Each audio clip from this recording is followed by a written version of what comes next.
तू हिरे माझा मितवा. प्रेक्षकांनो, आता इकडे ईश्वरीने अशी काही भन्नाट युक्ती केलेली आहे की या ट्रॅपमध्ये बरोबर राकेश आता अडकलेला आहे. 7 लाखाचं आमिष देऊन राकेशला ज्या वेळेला आता इकडे अर्णवने घरी बोलवलंय आणि त्याच वेळेला तेच 7 लाख आता इकडे राकेशचा कर्दनकार ठरणार आहेत.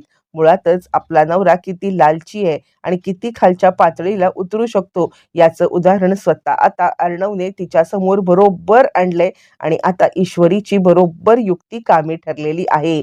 प्रेक्षकांनो, कशा पद्धतीने 7 लाख घेताना राकेश पकडला गेलाय बरं. इतकंच नाहीये तर आता हे 7 लाख कशासाठी घेतोय आणि किती हलकटपणाचा कळस त्याने गाठलेला आहे हे आता अंजलीच्या सोबत आल्यावरती तिने आता एक घरात स्वतः राहून राकेशला या घरातून हक्कलपट्टी करायचं ठरवलेलं आहे.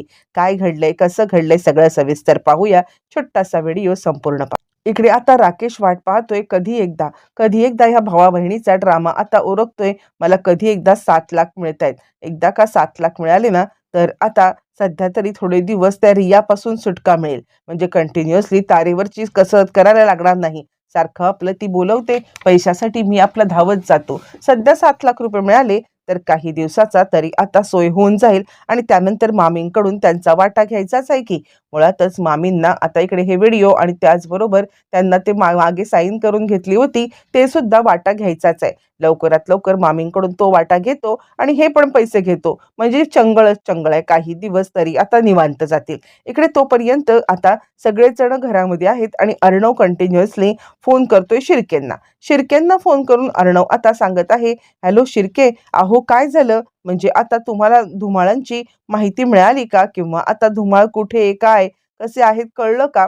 म्हणजे त्यावरती आता शिर्के सांगायला लागतात, नाही सर, म्हणजे आमचा शोध तपास तर चालू आहे पण त्या धुमाळांना ना कुठेतरी गायब करण्यात आलेला आहे. त्यावरती मग अर्णव सांगायला लागतो, ते कुठेही आकाश पाताळात दडलेले असतील ना तरी सुद्धा त्या धुमाळांना तुम्ही इकडे घेऊन या. काहीही झालं तरी मला तो माणूस माझ्या हातामध्ये हवे म्हणजे हवे. नेमकं वल्लरी हे सगळं ऐकतेय आणि ते विचार करते, अरे देवा, हा तर इतका जंग पछाडतोय. काही झालं तरी जर का हा धुमाळांपर्यंत पोहोचला तर माझं काही खरं नाहीये. ती सुद्धा आता ताबडतोब धुमाळांना फोन लावायला काढते, जेणेकरून तुम्ही अंडरग्राऊंड व्हा असं आता त्याला सांगायचा प्रयत्न करते. पण तिचा सुद्धा फोन धुमाळांना काही लागत नाहीये आणि ती थोडीशी टेन्शनमध्ये येते. बिकडला गेला की काय हा माणूस, नाही, हा पकडला जाणं माझ्यासाठी जरा जास्त धोकादायक ठरणार आहे.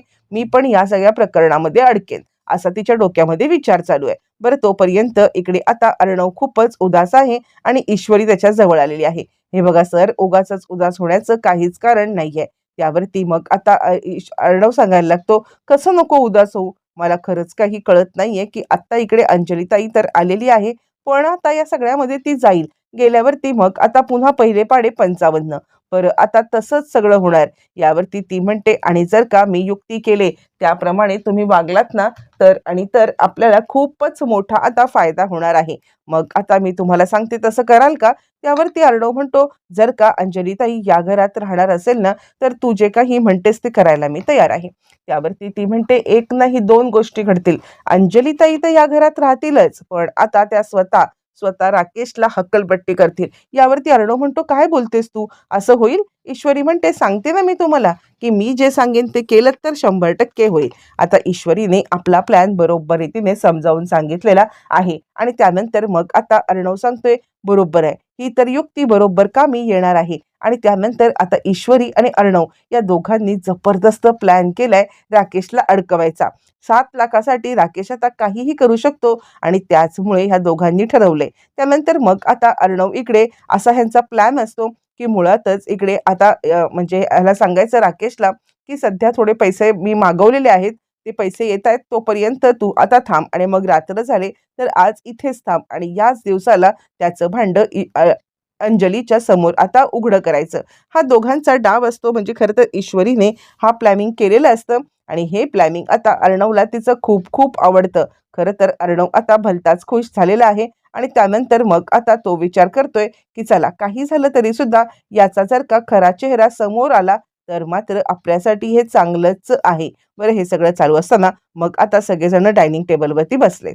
ज्या वेळेला डायनिंग टेबलवरती सगळे बसलेत तर त्याच्याच आधी थोडा वेळ इकडे अर्णवने म्हणजे राकेशला बाजूला बोल आणि राकेश आता अर्णवला सांगतोय, हा म्हणजे माझे पैशाचं काय झालं, माझे पैसे लवकरात लवकर दे, मला निघायचंय. यावरती अर्णव म्हणतो, हे बघ मी आत्ता शिर्केंना कॉल केला होता, तर थोडं पैसे हे करण्यासाठी वेळ जातोय. तर तो सांगतो, नाही नाही, मी तुझं काम केलंय की नाही, मला आजच्या आज पैसे हवेत. अर्णव म्हणतो, मी तुझे पैसे बुडवणार नाहीये, किती काही असलं ना तरी मी शब्दाचा पक्का आहे. पण आजचा दिवस म्हणजे आजची रात्र तरी थांब, कारण कसं आहे ना, काही झालं तरी सुद्धा तुला पैसे द्यायचे म्हटल्यावरती मला आता शिर्केंना मागवायला लागतील ना. त्यावरती तो म्हणतो, ठीक आहे. त्यावरती अर्णव म्हणतो, मग मी तुला ऑनलाईन करू का? आता हा ऑनलाईनचा रेकॉर्ड राहणार, की अर्णवकडून राकेशने पैसे घेतलेत. हा रेकॉर्ड जर का अंजलीपर्यंत गेला तर आता याच्यामध्ये राकेश अडकेल आणि राकेश म्हणतो, तुला काय मी मूर्ख वाटलो का?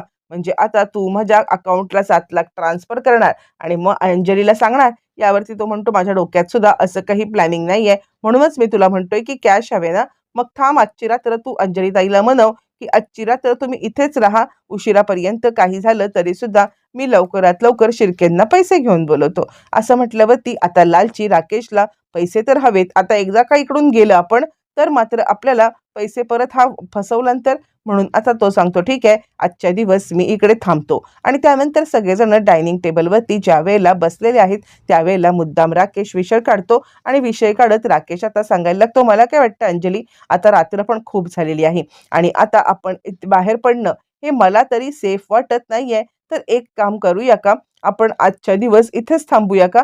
यावरती आता इकडे अंजली सांगायला लागते, नाही, मी म्हटलं ना की मी इकडे थांबणार नाहीये, काहीही झालं तरी सुद्धा आपण इथून जायचं म्हणजे जायचं.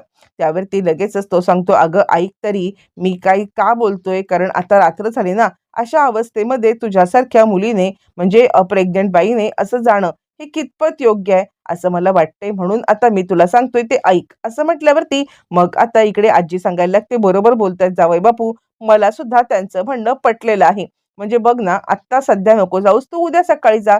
हो नाही करता करता आता मात्र अर्णव दिलेल्या ऑफरमुळे काहीही करता येणार नसतं, ते म्हणजे इकडे राकेशला थांबण्याशिवाय त्याच्याकडे कोणताही पर्याय नाहीये. आणि त्याचमुळे हो नाही करता करता मग आता ठीक आहे, आपण थांबूया, असं मात्र आता इकडे तो ठरवतो. बरं, हे सगळं चालू असताना मग आता तो सांगतो, ठीक आहे, मी त्यावरती ती सांगते, ठीक आहे की मी थांबायला तयार आहे. मग आता इकडे ईश्वरीचा पुढचा प्लॅन सुरू होतो. ईश्वरी ताबडतोब आता इकडे लगेचच अर्णवला सांगायला लागते की काय पुढे प्लॅन करायचा आहे, कसा प्लॅन करायचा आहे. आणि त्याच वेळेला अर्णवी राकेशला खूण करतो. आजच्या दिवस राहण्यासाठी जरी आता तयार झाली अंजली, तरी सुद्धा तिच्या डोक्यामध्ये विचार आहे की अचानकपणे राकेशला काय झालंय. इकडे तोपर्यंत राकेश आता अर्णवकडे आलाय आणि अर्णवला पैशाबद्दल विचारतोय. अर्णव म्हणतो, हो, बाहेर आता शिर्के येतीलच, चल लवकर, मी तुला बाहेरच पैसे देतो. आता इथेच या दोघांचा डाव असतो. त्यानंतर आता इकडे अर्णव ईश्वरीला इशारा करतो की मी बाहेर चाललेलो आहे आणि काहीही निमित्त कर आणि अंजली ताईला बाहेर येण्यासाठी आता मजबूर. इकडे त्यानंतर मग आता आजीला बरोबर ईश्वरीने सांगितलेलं असतं की आजी, थोड्या वेळाने तुम्ही अंजलीताईंना पाय मोकळे करायला बाहेर घेऊन या. त्यानंतर आजीला ह्या प्लॅन बद्दल काही माहीत नसलं तरी आता तिने सांगितलेलं आहे की अंजली, आपण जरा पाय मोकळे करायला बाहेर जाऊया का, बरेच दिवसात तुझ्यासोबत गप्पा नाही. त्यावरती अंजली म्हणते, हो, चल चल लवकर, मी सुद्धा तुझ्यासोबत यायला आता तयार आहे. असं म्हटल्यावरती मग आता लगेचच इकडे आजीसोबत अंजली निघाले. आणि त्याच वेळेला प्रेक्षकांनो इकडे आता आजी आणि ह्या दोघी निघाल्यावरती इकडे पैसे देण्यासाठी अर्णवने बोलवलेलं आहे. त्याच आता इकडे अर्णव त्याला सांगतो, हे घे, 7 लाख रुपये मागितले होतेस ना तू, म्हणजे हे 5 लाख आहेत, 2 लाख नंतर देईन. आणि त्यावेळेला मग आता अंजली हे सगळं पाहत आहे. त्याच वेळेला आता इकडे लगेचच सांगायला लागतो, राकेश, हे बघ, तू 7 लाखाची डिमांड केली होतीस तुझ्या त्या बावळट बहिणीला या घरामध्ये आणण्यासाठी. 7 लाख रुपये तू आता कबूल केले होतेस देण्याचे, मग आता काय झालं, पैसे कुठे आहेत ते? हे बघ, तुझ्या बावळट बहिणीला मी आता काहीही सांगून इकडे आणलेलं आहे आणि त्यामुळे लवकरात लवकर मला आता 7 लाख रुपये दे. यावरती तो सांगतो, तू आहेस ना उद्यापर्यंत, पैशासाठीच तू थांबलेला आहेस ना, पैशासाठीच अंजलीताईला इकडे घेऊन आलास ना, आणि पैशासाठीच रात्री थांबायला तयार झालास. मग ठीक आहे ना, आता रात्री थांबलास ना, उद्या सकाळी ज्या वेळेला निघशील त्यावेळेला 2 लाख रुपये तुला देईन. अंजली हे सगळं ऐकते आणि तिला आता धक्काच बसलेला आहे. म्हणजे आता आपल्याला इकडे घेऊन आला राकेश तो 7 लाखासाठी, आणि मग याच्या आधी इतकी नाटकं का करत होता, तिला आता काहीच कळायला मार्गच नाहीये आणि ती चांगलीच घाबरलेली आहे. आणि त्याच वेळेला हे सगळं चालू असताना तोपर्यंत मग आता ती घाबरते आणि तिकडून निघून जाते. तोपर्यंत हे सगळं प्लॅनिंग ईश्वरीने केलेलं असतं आणि ईश्वरी अंजलीकडे पाहते आणि त्यानंतर मग आता खऱ्या अर्थाने अंजली राकेशवरती चांगली चिडलेली आहे. प्रेक्षकांनो, आता इकडे घरी आल्यावरती अंजली सगळ्यांच्या समोर खुलासा करणार की मी याच घरात राहणार आहे आणि त्यानंतर राजेश या घरातून निघून जाईल. प्रेक्षकांनो, एक एक करत ईश्वरीने असा काही ट्रॅप रचलाय आणि त्या ट्रॅपमध्ये राकेश बरोबर अडकलेला आहे. अंजलीचे सुद्धा आता डोळे उघडलेत.